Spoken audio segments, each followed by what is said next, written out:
I know you're listening to this as if it's just a story, but I'm recording this as evidence because some places don't kill people, they change them and let them go.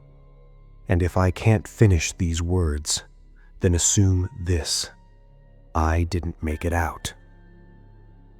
I told everyone that I got out, the police, the mechanic, even myself. But the truth is, some places let go of your body, not your mind. The first few days after returning to the city felt normal. I went back to work. I drove through familiar roads. I saw people's faces. No one noticed what was happening inside me. But at night, things started to change. Every time I tried to sleep, it felt like someone was counting my breaths. 1, 2, 3. I'd open my eyes. The room was empty, but the feeling stayed. The first night I heard the sound, I convinced myself it was nothing, a hallucination, a very faint noise from beneath the floor, exactly like the one I used to hear in that house. I opened the fridge and drank some water. The sound stopped. I turned off the lights and went back to bed. The sound returned. This time it was clear, slow footsteps. I knew no one lived beneath my apartment. The entire floor was empty. I went downstairs. All the doors were closed. Silence. But the silence felt heavy, like something was hiding inside it. That night, I didn't have the courage to look into the mirror. Over the next few days, things started moving on their own. I'd leave something in one place and find it somewhere else. I'd wash my plate and leave it clean. In the morning, it was dirty again. I installed a camera. The camera worked, but there was nothing in the footage. Nothing at all. Except one thing. At 3:17 a.m., the frame shook slightly, and right then, the audio picked up a sound. Very softly spoken. Not yet. That was the first time I understood. It wasn't just a place. It came back with me. I started recording, started saying these words out loud, because the fear was no longer outside. The fear was inside me. Sometimes I would suddenly stop mid-sentence because it felt like someone else was finishing my thoughts inside my head. I knew what the next word would be. I didn't say it, but the word still came. I started dreaming again, but the dreams weren't from the front. They were from behind, as if I was following myself. In the dream, I'm standing at the door of that house. Someone is opening it from the inside, but I never see the face. Only the voice. You're late this time. One night, I couldn't take it anymore. I stood in front of the mirror. For a long time, nothing happened. I told myself, it's just trauma, stress. Then the reflection blinked. I didn't. It tilted its head and looked at me, like it was studying me. I placed my hand on the mirror. The glass wasn't cold. It was soft. I pulled my hand back. That night, I noticed marks on the wall. They weren't there before. Scratch marks.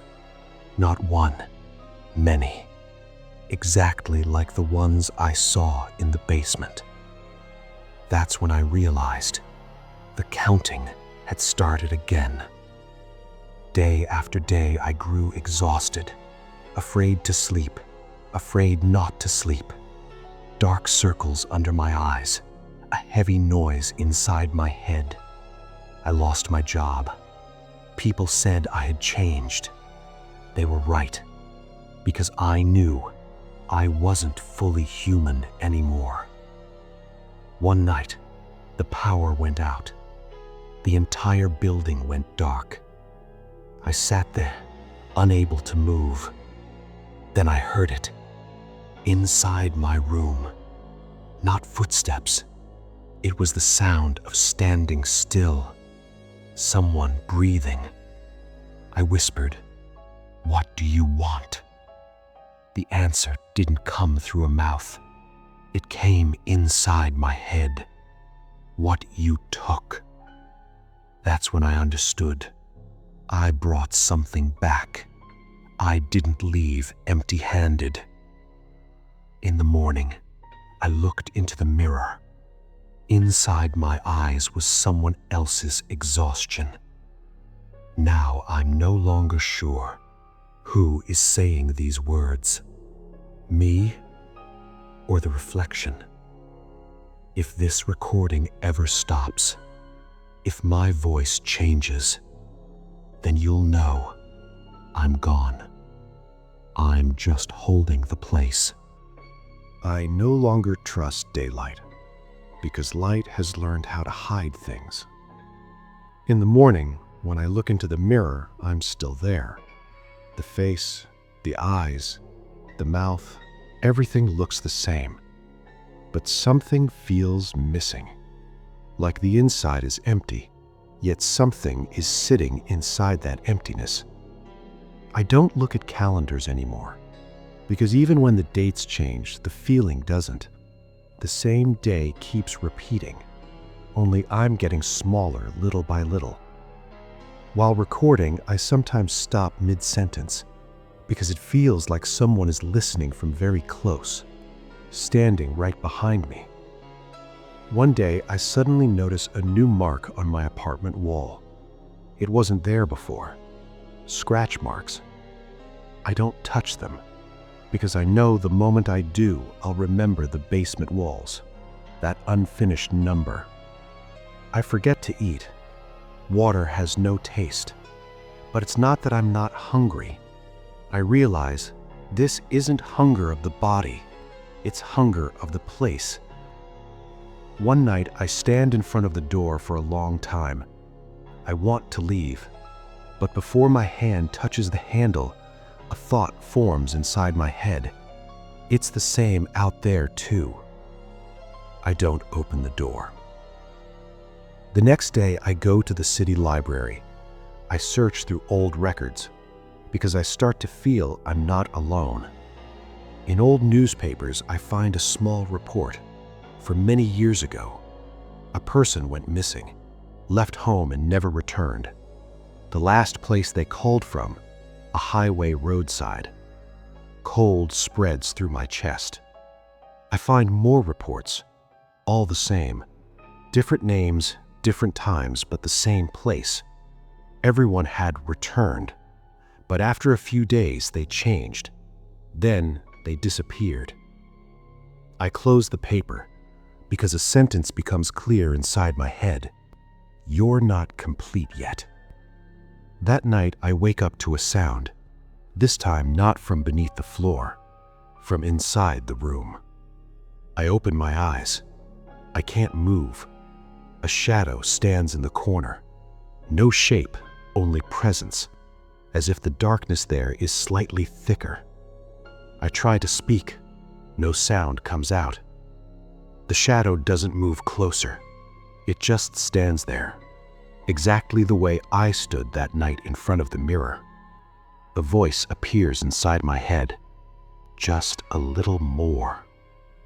I understand. It wants time. It wants to finish me slowly. By morning, everything feels normal. No shadow in the room. But something has changed in the mirror. My eyelids blink a little late. Just a little. That 1 second. Now I know. It's learning how to copy me. I keep the recording on, because as long as I'm speaking, I know I'm still me. But sometimes I freeze when I hear my own voice, because the tone doesn't sound like mine. One night, when the power goes out, I light a candle. The shadows move along the wall. The shadow doesn't match me. When I raise my hand, it raises its hand a moment later, just like it did in the mirror. That's when I realize this is no longer a place. It's a replacement. Someone leaves. Someone stays. I remember the last night very clearly, because that's the night I make the decision. I sit in my car. I want to leave the city. I enter the highway. The road feels familiar, too familiar. Rain starts falling. Fog rolls in. In the distance, I see a light, an old house. I hit the brakes, but the car doesn't stop. A calm voice inside my head. Now it's right. I understand. I'm not going back. I'm arriving. If you're hearing this, and you ever come across a place that lets you enter too easily, stop. Because some places let you in, not so you can leave. I don't know where I'm going anymore. I only know the road is carrying me. The highway lights keep falling behind me, one after another. The fog is so thick I can't see anything ahead. I turn on the radio.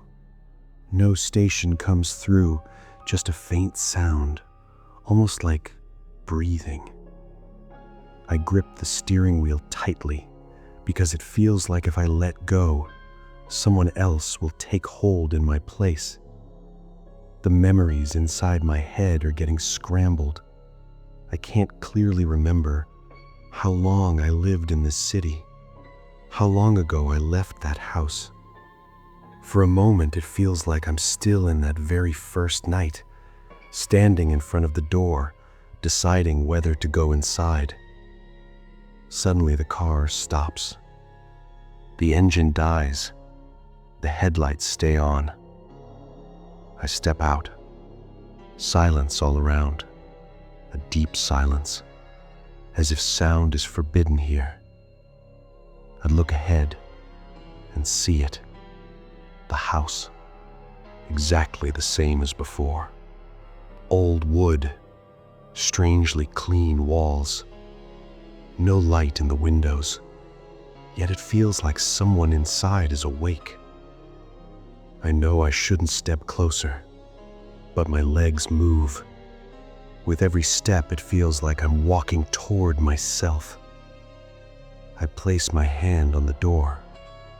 This time, it opens on its own. The moment I step inside, I understand. The house hasn't changed. I have. The air inside feels familiar. My skin doesn't crawl anymore. It recognizes me now. I don't look at the mirror because I know what I'll see.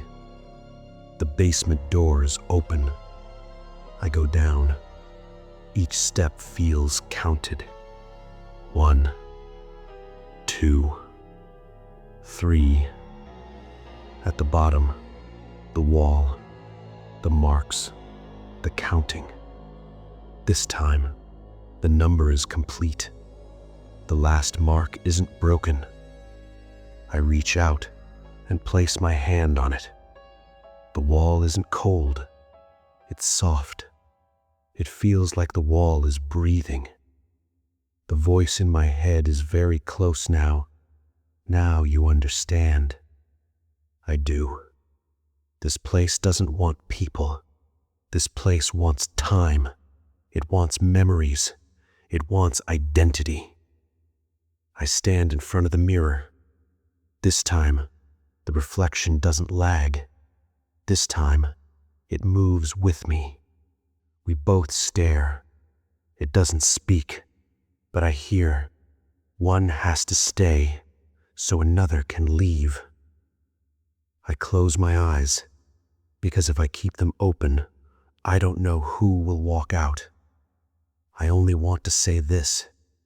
If you ever find yourself staring at a mirror for too long, If it feels like the reflection is watching you, then it's already too late. If this recording stops here, then assume this: I'm holding the place, and someone else has left.